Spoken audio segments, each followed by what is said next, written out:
Quan va arribar a casa, li van faltar cames per anar a descobrir amb certa intriga el que la inspiració de l'Adelina li havia preparat. Al forn va trobar un inesperat conill a la caçadora, cuinat amb tomàquet, all, herbes aromàtiques, vi blanc i vinagre.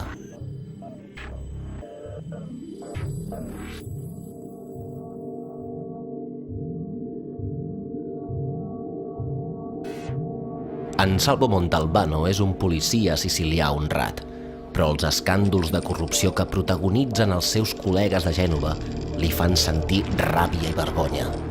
Les poques alegries que té a la vida se les dona l'Adelina, la seva assistenta. No només li fa impecablement les feines de casa, sinó que també el sorprèn amb els deliciosos plats que li prepara. Sovint en Montalbano s'apuja la moral omplint-se la panxa.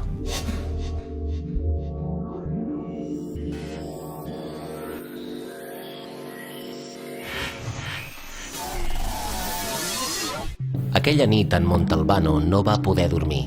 No podia deixar de pensar en el que havia vist a les notícies de la televisió. La policia de Gènova s'havia inventat proves falses per justificar-se.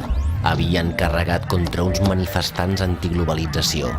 Els nois no feien res més que dormir tranquil·lament dins d'una escola en motiu de protesta.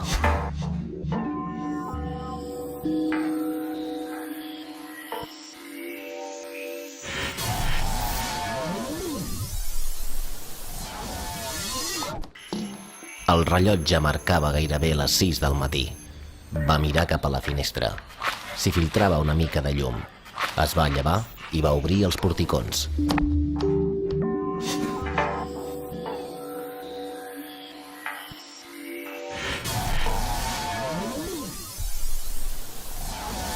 La claror d'un sol a punt de sortir dibuixava uns lleugers núvols que no eren de pluja. Es va beure 2 tasses de cafè, seguides. Es va posar el banyador i va baixar a la platja. La sorra era molla i compacta. L'aigua no era tan freda com s'imaginava. Va avançar cautelosament, sentint de tant en tant calfreds a la columna. Va començar a nedar. Les braçades eren lentes i amples. Es va estirar cap per amunt i va fer el mort sobre l'aigua. L'onatge l'arrossegava mandrosament. Va fer 2 braçades cap enrere. A la segona, la mà dreta li va picar contra alguna cosa.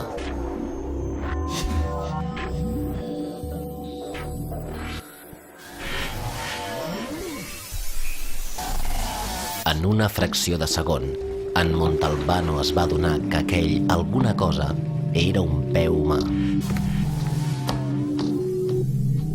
Algú estava fent el mort just al seu darrere i ni tan sols s'hi havia adonat. Va deixar anar un espontani «perdó».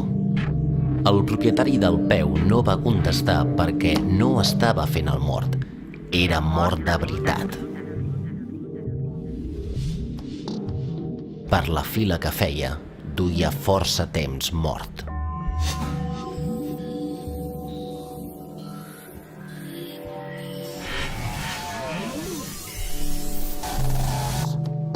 En Montalbano va envoltar el cadàver lentament, procurant no xipollejar.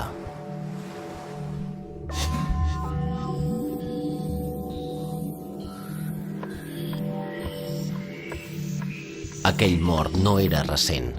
Segurament feia temps que era l'aigua, perquè gairebé no li quedava carn enganxada als ossos i el cap s'havia convertit pràcticament en una calavera. Una calavera amb una llarga cabellera d'algues. La cama dreta era a punt de desprendre's de la resta del cos. Els peixos i el mar s'havien acarnissat amb aquell pobre desgraciat.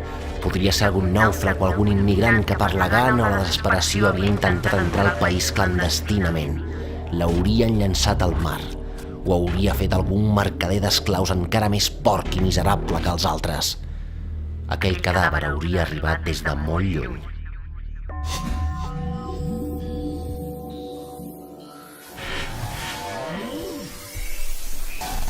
Va dur el cos al doctor Pasquano perquè li practiqués l'autòpsia. A mitja tarda, en Montalbano va rebre la seva trucada. El primer diagnòstic del doctor era molt clar. El mort no venia de lluny. És cert que havia anat a la deriva abans que en Montalbano el trobés. El cadàver havia estat espicossat per crancs. Encara en duia un parell a la gola. El cos era ple de ferides, naturalment asimètriques, totes post-mortem. Però n'hi havia 4 que eren simètriques, perfectament definides i de forma circular. Eren els canells i els turmells. Això volia dir que el tenien lligat amb filferros.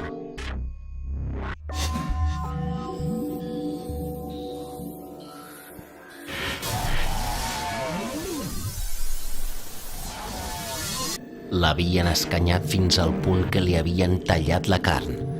Abans de llançar-lo a l'aigua, els hi havien tret. Volien fer veure que s'havia ofegat. El cadàver venia d'aquí a la vora.